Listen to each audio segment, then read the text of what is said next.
नमस्कार। Doctor Narendra Ravi Canada से आपकी खिदमत में हाजिर है। सबसे पहले मैं अपने सभी बहन भाइयों का दिल की गहराइयों से शुक्रिया अदा करना चाहता हूँ जो मेरे YouTube चैनल को देखते हैं, उसको सब्सक्राइब करते हैं, उसको शेयर करते हैं। आज का जो मैं बीलॉग करने जा रहा हूँ वो है कि दुनिया के किसी भी हम हिंदू मंदिर में जाएं तो वहाँ पर सभी देवी देवताओं की स्टैचूज होती हैं, आइडल्स होती हैं, मूर्तियाँ होती हैं। कहीं हनुमान जी की मूर्ति है, कहीं रामचंद्र सीता लक्ष्मण जी की मूर्ति है, कहीं शिव जी महाराज की मूर्ति है, उनका शिवलिंग है, कहीं विष्णु जी और पार्वती की मूर्त है, कहीं दुर्गा माता है, सरस्वती है, काली माता है, शनि देवता जी हैं और साईं बाबा की मूर्त है। मतलब दुनिया में जितने भी हिंदू मंदिर हैं, चाहे किसी भी कोने पर हों, वहाँ पर डिफरेंट डिफरेंट देवी देवताओं की श्रद्धा से पूजा की जाती है, भजन गुणगान किए जाते हैं। लेकिन आज तक मुझे एक दो मंदिर को छोड़कर कहीं भी ब्रह्मा जी की पूजा हुई, उनकी मूर्ति को कभी मैं देखा नहीं।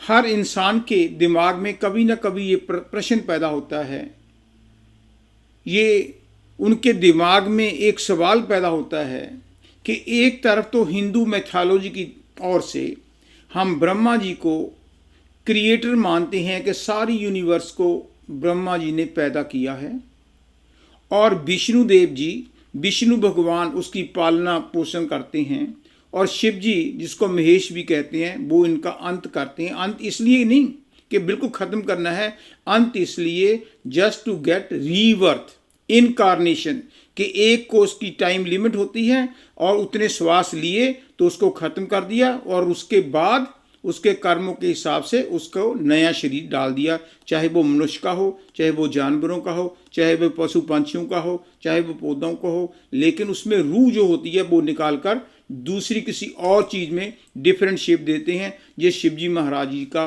जो है, जो बेसिक उनकी ड्यूटी है, उनका काम है। क्रिश्चियनिटी में देखें हम, उसमें हम कुल कायनात को पैदा करने वाली पावर को गॉड कहते हैं। गॉड के भी यही तीन फंक्शन है। गॉड जो शब्द है GOD, जी का मतलब है गिवर, जनरेट करना, पैदा करना, और ओ का मतलब है ऑपरेट, ऑपरेट करता है। वो पावर जो है ऑपरेट करती है, जो एक चीज़ बना दी, पैदा कर दी और उसको बाद में उसका पालन पोषण करती है, जो हमारे हिंदू धर्म में शिव जी विष्णु देव जी, विष्णु भगवान करते हैं। और डी डिस्ट्रॉयर, और उसका अंत होता है जो हमारे महेश या शिव जी महाराज जी पैदा करते हैं, जिनका काम शिव जी महाराज का जो काम है वो रीबर्थ देना है, इनकारनेशन है, वो अंत करते हैं और उसके बाद उसके कर्मों के हिसाब से जो हमारे जम लोग हैं, धर्मराज हैं, उनके आगे आगे क्लासेस हैं, मैं इतनी डिटेल में नहीं जाऊंगा, लेकिन बेसिकली जो बातें हैं वो ये है कि शिव जी महाराज अंत करके उसकी नई शेप दे देते हैं, किसी और जूनी में उसको डाल देते हैं, जैसे भी उसके कर्म होते हैं। लेकिन सोचने की बात ये है कि जिसने कुल कायनात को पैदा किया है, ब्रह्मा जी, उनका बुत, उनकी मूर्ति, उनकी वर्शिप, उनके गुणगान मंदिरों में अक्सर मेजॉरिटी मोर देन 95% मंदिरों में क्यों नहीं की जाती? इसको हिंदू मैथोलॉजी में तीन बड़े कारण माने गए हैं। विष्णु पुराण में कुछ कहते हैं और जो शिवजी पुराण है उसमें कुछ और कहा गया है। बहुत सी कंट्राडिक्शन है, क्योंकि कितने हजारों सालों से ये चली आ रही है प्रथा। क्योंकि जो एक्चुअल नॉलेज होती है ना, उस नॉलेज को प्राप्त करने के लिए देयर आर 3 पिलर्स। पिलर्स क्या होते हैं? पहले होता है सुनना, कि हमने सुना कि जो शनि देवता जी हैं, अगर उनको नाराज हो गया, उनको मखौल किया तो वो नुकसान हो जाएगा। अगर कोई हमारे विपदा आ गई, परिवार में कोई प्रॉब्लम आई, कोई बीमारी आ गई, तो हम शिव जी महाराज के जाकर माँ चढ़ाते हैं, सरसों का तेल चढ़ाते हैं। ये हमने क्या है, सुना है। फिर जब हमें कुछ और लोग बताते हैं कि मुझे ये प्रॉब्लम आई थी, मैंने ये तेल चढ़ाया, शिव जी के काले माँ चढ़ाए, ठीक हो गया, उसने कहा, इसने कहा, इसने कहा, इसने कहा, फिर हम मान लेते हैं। लेकिन ये अधूरा ज्ञान है। जब तक हम खुद उस चीज को करके हमें खुद नॉलेज प्राप्त ना हो, जिसको हम जानना कहते हैं, तब तक वो जो हमारी नॉलेज है वो अधूरी है। मैं ये कहना चाहता हूं, क्योंकि being a student of comparative religion, मैंने पीएचडी कंपैरेटिव रिलीजन में की, उसमें हिंदुइज्म भी है। ये नहीं कि सुने सुनाई पंडितों से हमने कुछ किया, खुद वेद पढ़े हैं, उपनिषद पढ़े हैं, विष्णु पुराण पढ़े हैं, क्योंकि पीएचडी तभी मिलेगी। हिंदू धर्म की, सिख धर्म की, क्रिश्चियनिटी की है, इस्लाम की है, तो उसमें जो स्पिरिचुअल नॉलेज है वही मेरा थीसिस था कि जो जितने भी धर्म है उसमें स्पिरिचुअल टीचिंग्स क्या है।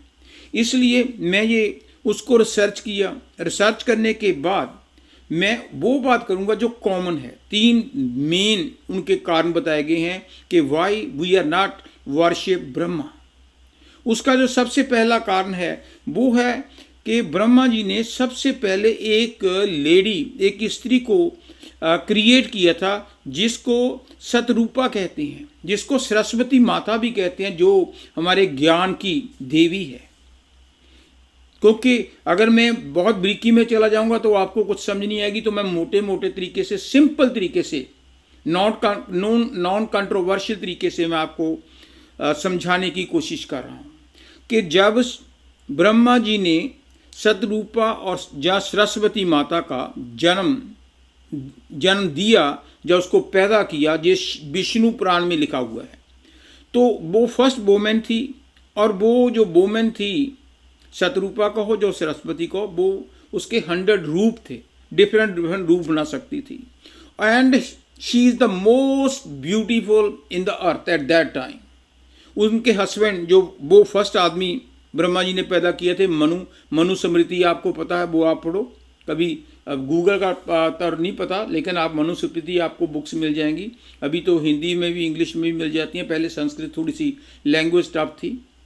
तो मनु के साथ सरस्वती की या सतरूपा की शादी हुई थी। ये तो मैंने वैसे बताने की कोशिश की है। जब ब्रह्मा जी ने सरस्वती को पैदा किया, उसकी क्रिएशन की, तो वो इतनी सुंदर थी कि ब्रह्मा जी देखते ही रहे। अब इसमें डिफरेंट वे ऑफ थिंकिंग है। जो मैंने रिसर्च किया उसके हिसाब से हर बाप अपनी औलाद को देखकर बहुत खुश होता है, उसकी कोई बैड टेंशन नहीं होती। अगर उसकी लड़का है या लड़की है, कोई खेल कूद करती है, कोई तोतली बोली में बोलती है, कोई इंटेलिजेंट है, कोई डिफरेंट एक्शन करती है, तो बाप को देखकर खुशी होगी। मेरी फीलिंग ये है कि Brahma never have any ill will feeling, जो कि कुछ वेद शास्त्रों में ये बात के संकेत मिलते हैं। लेकिन दूसरे की जजमेंट डिफरेंट है। जब सरस्वती जी ने, जब सतरूपा ने देखा कि ब्रह्मा जी मैं जिधर जाती हूँ, कुछ भी करती हूँ, तो उधर ही देखते हैं, क्योंकि उनके 4 सिर थे, चारों दिशाओं की तरफ देख सकते थे। तो क्योंकि उसके पास उसको थोड़ा सा डाउट हुआ कि why he is staring at me, जैसे आजकल के दुनिया में कहते हैं कि ये मेरी तरफ झाँक रहा है, घूर रहा है। तो उसकी नॉलेज उतनी थी, लेकिन ब्रह्मा जी की अपनी नॉलेज थी। तो वो आसमान पर चली गई। जब वो आसमान पर चली गई, अब क्योंकि उसके पास पावर थी, तो ब्रह्मा जी ने 5th हेड ऊपर प्रकट कर लिए। 4 दिशाओं के हो गए, एक ऊपर लगा लिया, वो ऊपर भी देख सकते थे कि वो कुछ भी करती थी ऊपर, तो वो देख रहे थे। तो इस तरह कहते हैं, डिफरेंट मैथोलॉजी में डिफरेंट रीजन दिए गए हैं। लेकिन जो नॉन कंट्रोवर्शियल बात है वो ये है कि सरस्वती जी ने, उनको बुरा लगा, तो उन्होंने उनको श्राप दिया। श्राप क्या दिया कि तुम बाप परमात्मा होकर भी अभी भी आपका ध्यान दुनिया की तरफ है, क्योंकि परमात्मा का दुनिया के साथ लगाव नहीं होना चाहिए। इसलिए उन्होंने श्राप दिया कि आपका जो 5वां हेड है, क्योंकि आप ऊपर भी देखते रहो, उसने काट दिया। एक तो ये मानते हैं, और दूसरा कहते हैं कि वो शिव जी जो अंत करने वाले हैं, जब उनको पता चला कि ब्रह्मा जी ये कर रहे हैं, तो उनको गुस्सा आया और उन्होंने 5th उनका सिर काट दिया। कुछ ये भी आता है विष्णु पुराण में। और आगे से ये कहा कि तुम्हारी भक्ति कोई नहीं करेगा, तुझे कोई भी पूजा नहीं करेगा, because of your this worldly action. दूसरी स्टोरी ये भी आती है, वो शिव पुराण में लिखी हुई है। वो कहते हैं कि एक बार ब्रह्मा जी का और विष्णु जी का आर्गुमेंट हुआ कि हु इज सुपीरियर। कुछ लोग ये भी कहते हैं, शिव पुराण में ये भी आता है कि जो विष्णु जी हैं उनकी धुन्नी से, नवी से, कमल के फूल से ब्रह्मा जी पैदा हुए थे। खैर ये बात मानने वाली नहीं, अगर उनसे पैदा हुए थे तब Vishnu should be the creator of this universe, लेकिन ब्रह्मा को माना जाता है। मैं इस बात से एग्री नहीं करता, जो मेरी रिसर्च है कोई कंट्राडिक्शन नहीं देने की जरूरत करती, लेकिन इसको सिंपल तरीके से हम ऐसे कह सकते हैं, म्यूचुअल तरीके से, कि एक बार ब्रह्मा जी और विष्णु जी की आर्गूमेंट हुआ कि हु इज सुपीरियर, इस दुनिया में कौन सुपीरियर है। तो वो आर्गूमेंट चल रहा है, वो कहते थे मैं हूं क्योंकि मैंने पैदा किया, वो कहते मैं पालन पोषण कर रहा हूं। तो वहां जी शिव जी प्रकट हो गए, तो उन्होंने एक स्तंभ बनाया अग्नि का। वो कहते इसका सिंपल सोल्यूशन है, जो इस अग्नि के स्तंभ का जो आरंभ है और अंत है वो बता देगा, वो बस श्रेष्ठ होगा। तो उस टाइम कहते हैं जो शिव पुराण में है कि जो ब्रह्मा जी हैं वो हंस के ऊपर की तरफ चले गए, ऊपर देखने के लिए, और जो विष्णु जी थे वो पताल की तरफ चले गए। लेकिन कुछ समय के बाद विष्णु जी आ गए कि मुझे नहीं पता चला कि इसका आरंभ कैसे हुआ है। लेकिन ब्रह्मा जी जो ऊपर गए थे उन्होंने बाई जोकिंगली और एनीथिंग, आई डोंट, मैं तो वहाँ पर नहीं था, लेकिन जो स्टडी किया वो कि उन्होंने कहा कि मैंने उसका पता कर लिया है कि वो उसका अंत कहाँ होगा। तो शिव जी ने क्योंकि बनाया था, शिव जी महाराज जी ने, तो उनको पता चला कि ये ब्रह्मा जी झूठ बोल रहे हैं, विष्णु जी सच बोल रहे हैं। तो उन्होंने ब्रह्मा जी की जीभ काट दी कि आगे से आप कोई भी झूठ नहीं बोलोगे, क्योंकि आपने झूठ बोला और श्राप दिया कि आपकी कोई भी पूजा नहीं करेगा। इसलिए मंदिरों में ब्रह्मा जी का स्टैचू नहीं होता, मूर्त नहीं होती, उनकी पूजा नहीं होती। लेकिन जो सबसे नॉन कंट्रोवर्शियल तीसरा कारण है वो ये है, जो मेरे दिल को भी लगता है, शायद आपको भी लगे, आप इंडिपेंडेंट हो, जो भी आपको ठीक लगे वो मान सकते हो। It's not a question of argument, बहस का विषय नहीं है। अगर हम बहस करेंगे तो उसमें कुछ नहीं मिलेगा। It's a question of faith. जैसे एक बार लाइट नोट में कहता हूं कि एक हाथी और एक गधा, एस डोंकी, वो एक जंगल में इकट्ठे हो गए। डोंकी ने पूछा कि हाथी को पूछा कि जो आसमान है, स्काई है, what is the colour of that sky. हाथी ने ऊपर देखा, वो कहता ब्लू है, क्यों पूछ रहे हो? कहता नहीं ब्लू तो नहीं, ये तो रेड है। हाथी हंस पड़ा कि नहीं गधा साहब, उसका रंग ब्लू है। वो कहता नहीं लाल है, क्योंकि गधा था। तो इतने में शेर आ गया।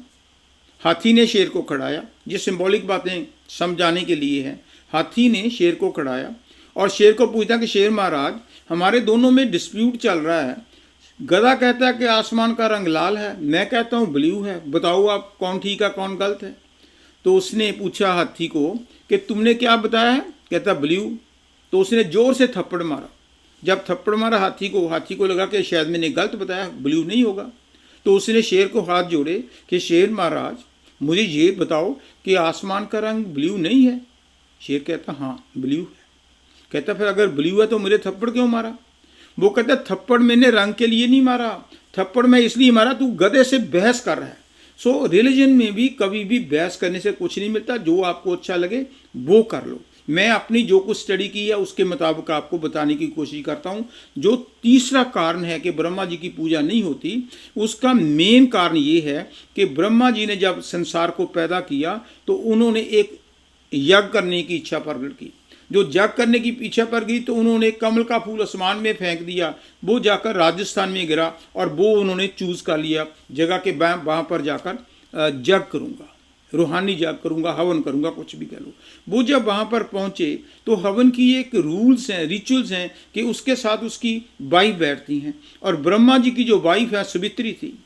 ब्रह्मा जी जग में बैठ गए, हवन में बैठ गए, सावित्री कहीं और अपनी मेडिटेशन में बिजी थी। तो ब्रह्मा जी वेट करते रहे, इतने मुहूर्त का टाइम निकल रहा था। तो अल्टीमेटली उन्होंने, इन शॉर्ट करता हूँ स्टोरी को, उन्होंने किसी और लेडी को अपनी वाइफ बनाकर बैठा लिया ताकि जग संपूर्ण हो सके। जब जग शुरू हुआ सावित्री जी आगे वहाँ पर, जब उन्होंने देखा कि ब्रह्मा के साथ और लेडी बैठी है तो उसको गुस्सा आ गया। उन्होंने श्राप दिया कि एक स्त्री के होते हुए तुमने दूसरी स्त्री को अपने बैठा लिया है। आज मैं आपको श्राप देती हूँ कि आपकी कोई भी भक्ति नहीं करेगा, आपको कोई पूजा नहीं करेगा। लेकिन जब ब्रह्मा जी ने, शिव जी ने उनको रिक्वेस्ट की कि ऐसा मत करो, तो वो कहते हैं उनकी वाइफ सावित्री को दया आ गई। तो उसने कहा हाँ आपकी पूजा खाली इसी स्थान पर जहाँ पर पुष्कर का मंदिर है राजस्थान में, जहाँ जग हुआ है, हिस्ट्री में आता है, वहाँ पर ही आपकी मूर्ति लगेगी, वहाँ पर पूजा होगी। मेरे ख्याल में 2-3 और भी मंदिर है, मैं लाइव कर रहा हूँ, मुझे नाम नहीं याद, लेकिन मोर देन 99% ब्रह्मा जी की जो स्टैचू है, जो मूर्ति है, जो पूजा है, जो आराधना है, जो भजन होते हैं, सिमरन होता है, वो कहीं पर नहीं है। उसी के यही कारण है मैंने सोचा कि क्योंकि मैंने पढ़ा है, मैं आपको फिर कहता हूँ, मैंने सुनी सुनाई बातों पर नहीं,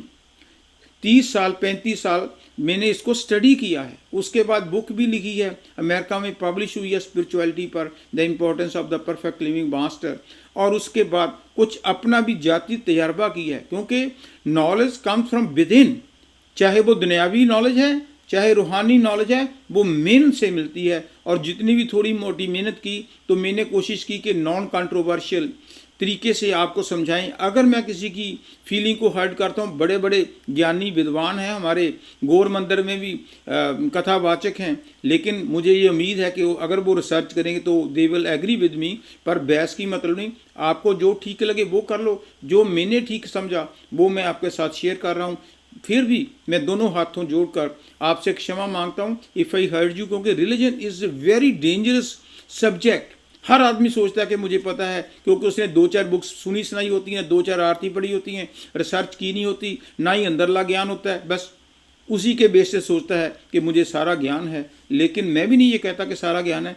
every day we learn something, even from a child, even from another book. तो कोशिश करना कि ज्ञान, जैसे कृष्ण भगवान को कहा था कि पानी से पतला क्या क्या चीज़ है, तो उन्होंने कृष्ण भगवान ने कहा था पानी से जो पतला है वो ज्ञान है। सो इसलिए ज्ञान जितना भी किसी को भी, नो बडी इज़ परफेक्ट, जितना भी ज्ञान लेते जाओ लेते जाओ लेते जाओ, उसका कोई अंत नहीं।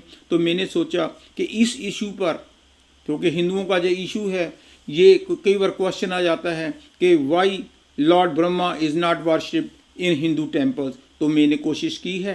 Hopefully you will enjoy this topic, और अगर आपको अच्छा ना लगे तो sorry for that, thank you.